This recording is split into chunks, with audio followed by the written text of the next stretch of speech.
There is a moment in every crowded place when your attention drifts, not because you're careless, but because your brain cannot process everything at once. That moment is what criminals are trained to wait for. They do not look for wealth. They do not look for fear. They look for patterns. The way you hold your phone, the way you slow down near entrances, the way your eyes leave your surroundings for just a few seconds. By the time you feel something is wrong, the decision has already been made, not by you, by the person standing 3 feet behind you. And the most dangerous part? You will never remember their face. The biggest myth about pickpockets. Most people imagine pickpockets as fast, aggressive, or obvious. Someone who bumps into you, someone who grabs and runs, someone who causes a scene. That image is wrong. Real pickpockets are quiet. They blend in. They move slowly. They look bored. Because the most effective criminals never rush. They wait. And the first thing to understand is this: pickpockets do not search for victims. They position themselves so victims walk into them. This single shift in perspective changes everything. Because once you understand where they stand, you realize how often you stand there too. The places you feel safest in public are the exact places criminals prefer. The bottleneck.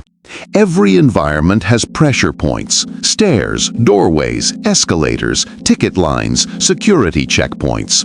Psychologists call these bottlenecks, places where movement slows, where attention narrows, where people are forced to stop thinking about surroundings and start thinking about progress. And this is where pickpockets operate most. Not in open spaces, not in quiet corners, but in transitions.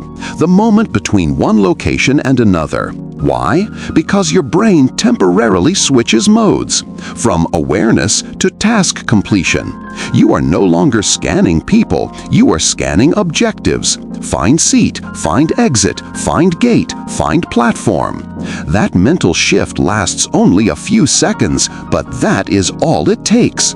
And there is one bottleneck location so effective that criminals can operate there for hours without ever changing position: the middle position.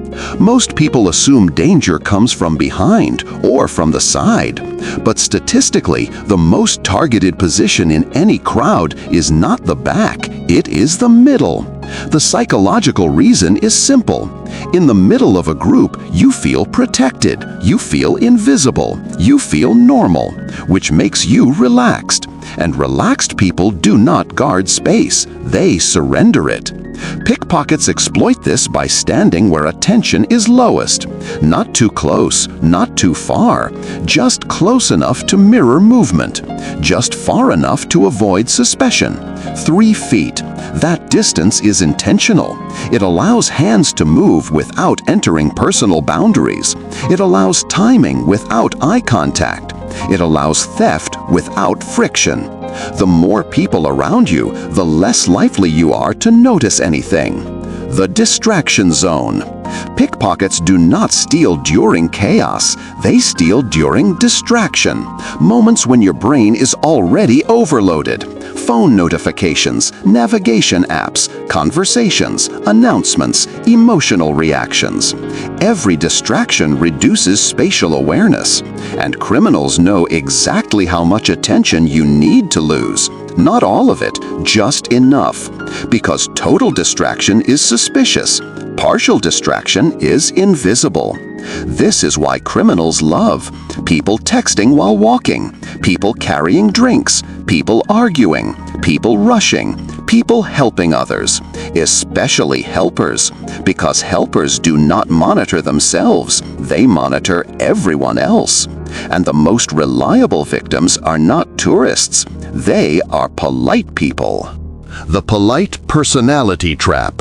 Pickpockets are not hunting weakness, they are hunting social conditioning. People who avoid confrontation, people who apologize quickly, people who move aside for others, people who say sorry when nothing happened. These traits signal one thing: low boundary enforcement. Meaning, if contact occurs, you will rationalize it. You will assume accident. You will assume mistake. You will assume innocence. Criminals rely on this assumption because hesitation creates silence, and silence protects them. The more agreeable you are, the easier you are to steal from. Why you never feel the touch. Pickpockets train for sensory blindness. They study how the nervous system filters stimuli. Your skin feels thousands of sensations every minute. Your brain ignores most of them. Fabric brushing, air movement, body contact, object shifts. Criminals exploit this by syncing movement with yours. If your body moves, their hands move. If you stop, they stop. The theft occurs during matching motion, so your brain logs the sensation as self-generated, not external, not threatening, not memorable, which is why most victims only notice loss minutes later, not seconds, not immediately, after the criminal is gone. And the most dangerous pickpockets never steal from the front.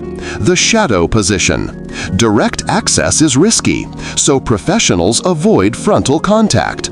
They operate in what is called the shadow zone, slightly behind, slightly to the side, just outside your field of focus. This position gives visual invisibility, physical access, psychological cover. You feel presence but not identity, a human shape without a mental label. And the brain does not protect against unlabeled threats. It only reacts to defined ones. No face, no profile, no memory, just absence. If you cannot describe someone, your brain cannot defend against them. The false movement technique. Some pickpockets use a trick called false direction. They create movement that pulls your attention one way.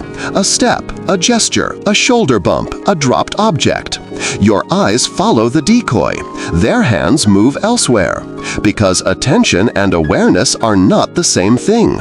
You can be looking directly at someone and still be unaware of what they are doing. Vision does not equal perception, and criminals depend on that difference. But the most advanced technique does not involve distraction at all. It involves prediction. Pattern recognition. Pickpockets do not guess, they predict. They observe micro-behaviors, how often you check your phone, which pocket you use, where your bag rests, which hand carries weight, how often you adjust. They build a behavioral model in seconds, and once they know the pattern, they know the timing. Not when to steal, when you will not notice. This is not speed, this is analysis, and most victims never realize they were being studied first. You are most vulnerable after someone understands you. The emotional window. Emotions override awareness. Stress, excitement, anxiety, fatigue, relief, all of them narrow perception. Criminals seek emotional windows, arrival at destination, reunions, arguments, delays, confusion, moments where your mind shifts inward because attention cannot point in two directions at once. When you feel strongly, you stop scanning, which makes emotional people the easiest targets. Not careless people, not distracted people, emotional people. And there is one emotional state that guarantees vulnerability: rush. Rushing collapses awareness. When you rush, you compress decisions. You prioritize outcome over environment. You accept proximity. You ignore discomfort. You surrender personal space. Criminals do not need to invade your boundary. You offer it because urgency feels more important than safety, which is why pickpocket activity spikes during train departures, flight boarding, closing times, crowded exits. Not because people are distracted, because people are desperate. The faster you move, the less you notice who moves with you. Why you blame yourself. After theft, most victims assume mistake. They think they forgot. They think they misplaced. They think they lost. This delay protects criminals because by the time blame shifts outward, it is too late. Psychologically, your brain avoids threat recognition. It prefers self-error because admitting external danger creates vulnerability, so it rewrites memory. And criminals rely on that rewrite, not stealth, not speed, but your mind protecting itself from fear. The person who stole from you does not remember you, but your brain will replay the moment for years. Pickpockets do not hide in shadows. They hide in normality. They stand where everyone stands. They move where everyone moves. They behave how everyone behaves. Which means the safest place in a crowd is not where people feel safe, it is where people feel alert. Because awareness is not about seeing danger. It is about noticing patterns before they become invisible. And the moment something feels normal, that is the moment to pay attention.